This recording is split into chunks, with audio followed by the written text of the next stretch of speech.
വളരെ പ്രധാനപ്പെട്ട ഒരു ഹാപ്പനിങ് പ്ലേസ് എന്ന് പറയുന്നത് കെ സി വേണുഗോപാലിന്റെ വസതിയാണ്. ഇന്ദുലേഖ രേണു ഉണ്ട് അവിടെ. ആരൊക്കെ നേതാക്കൾ അവിടെ ഉണ്ട്? കെ സി വേണുഗോപാലും നിയുക്ത മുഖ്യമന്ത്രി വി ഡി സതീശനും ഇതുവരെ കണ്ടിട്ടില്ല എന്നുള്ളത് വളരെ കൗതുകകരമായ ഒരു കാര്യമാണ്. ഇന്നിപ്പോൾ 2 സന്ദർശനം നിയുക്ത മുഖ്യമന്ത്രി നടത്തി. ഒന്ന് പാണക്കാട് തങ്ങളുടെ പാണക്കാട് ആ ഹാളിലേക്കായിരുന്നുവെങ്കിൽ പിന്നീട് രമേശ് ചെന്നിത്തലയുടെ വീട്ടിലേക്കായിരുന്നു. നിയുക്ത മുഖ്യമന്ത്രിയും സംഘടനാ ചുമതലയുള്ള AICC ജനറൽ സെക്രട്ടറിയും ഇതുവരെ കൂടിക്കാഴ്ച നടത്തിയിട്ടില്ല. അതിനുള്ള സാധ്യത എത്രമാത്രമാണ്?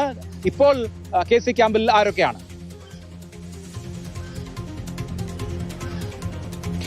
അഭിലാഷ്, ഇപ്പോൾ മനസ്സിലാക്കുന്നത് വെച്ചിട്ടാണെങ്കിൽ കെ സി വേണുഗോപാൽ മറ്റാരെ ഇപ്പോൾ ഇനി സന്ദർശിക്കാനായിട്ടുള്ള സാധ്യതയില്ല.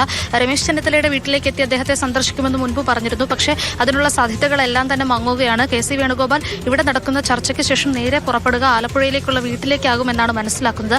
അവിടെ നിന്ന് പിന്നീട് എപ്പോൾ മടങ്ങിയെത്തുമെന്നുള്ള ഒരു കാര്യത്തിൽ കൃത്യമായ രീതിയിലൊരു അറിയിപ്പ് ലഭിച്ചിട്ടില്ല. മാത്രമല്ല വി ഡി സതീശനുമായ ഒരു സന്ദർശനത്തെക്കുറിച്ച് കെ സി വേണുഗോപാലോ അല്ലെങ്കിൽ അദ്ദേഹവുമായി ബന്ധപ്പെട്ട വൃത്തങ്ങളോ ഒന്നും തന്നെ പറയുന്നില്ല.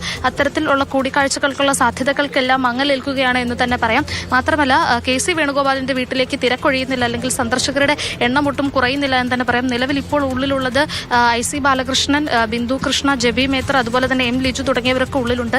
ഇപ്പോഴും ചർച്ച പുരോഗമിച്ചുകൊണ്ടിരിക്കുകയാണ്. ഈ ചർച്ചകൾക്കൊരു അവസാനമാകുന്നില്ല എന്നാണ് മനസ്സിലാക്കുന്നത്. ഇടയ്ക്ക് അദ്ദേഹം പുറപ്പെടാനായിട്ട് 2 മണിക്ക് ആലപ്പുഴയ്ക്ക് എത്താൻ പാകത്തിന് പുറപ്പെടാനായിട്ട് പുറത്തേക്ക് ഇറങ്ങിയിരുന്നു. പക്ഷേ അതേപോലെ തന്നെ അദ്ദേഹം തിരിച്ചു കയറി. അടൂർ പ്രകാശ് കുറച്ചു മുൻപാണ് വന്നിട്ട് തിരികെ പോയത്. അടൂർ പ്രകാശ് വി ഡി സതീശനെ സന്ദർശിച്ച ശേഷമാണ് ഇവിടേക്ക് എത്തിയത്. പുറത്തേക്കിറങ്ങി അദ്ദേഹത്തോട് നമ്മൾ ചോദിക്കുമ്പോൾ അദ്ദേഹം യാതൊരു വിധത്തിലുള്ള പ്രതികരണവും എനിക്ക് നൽകാനില്ല, എല്ലാം കൃത്യമായ രീതിയിൽ തന്നെ നടക്കും, പാർട്ടി തീരുമാനിക്കും, അതിനപ്പുറത്തേക്കൊന്നും പറയാനില്ല എന്നാണ് അദ്ദേഹവും പ്രതികരിക്കുന്നത്.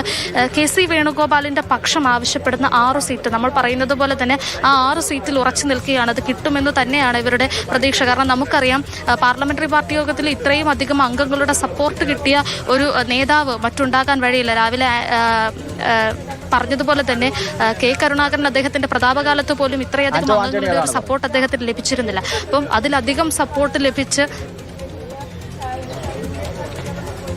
ഹലോ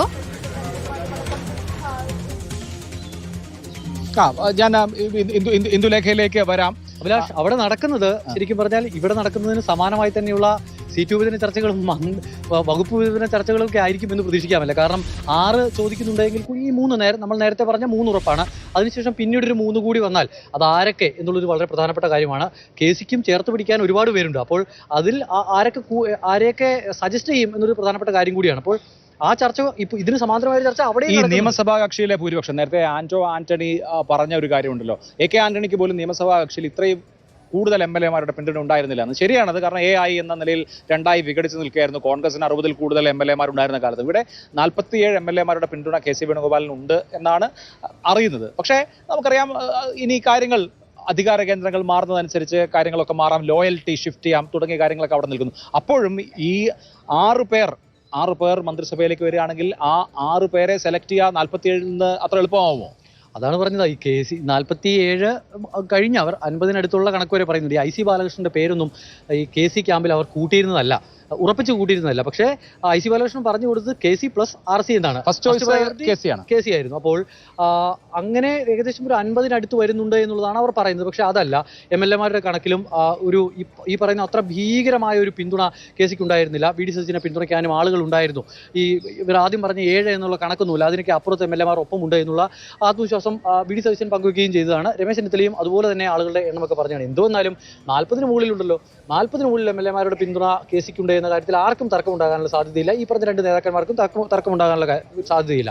അപ്പോൾ അതിൽ നിന്ന് ആരെയൊക്കെ പിക്ക് ചെയ്യും എന്നുള്ളതാണ് പ്രധാനപ്പെട്ട പ്രശ്നം. അത് നമ്മൾ നേരത്തെ പറഞ്ഞ ഈ ചാണ്ടിയുമനടക്കം KCയെ സഹായിച്ചിട്ടുണ്ട് എന്നുള്ളത് KC ക്യാമ്പ് വിശ്വസിക്കുകയാണ്. അതോടൊപ്പം മാത്യു കുഴൽനാടന്റെ കാര്യം നമ്മൾ നേരത്തെ പറഞ്ഞതാണ്.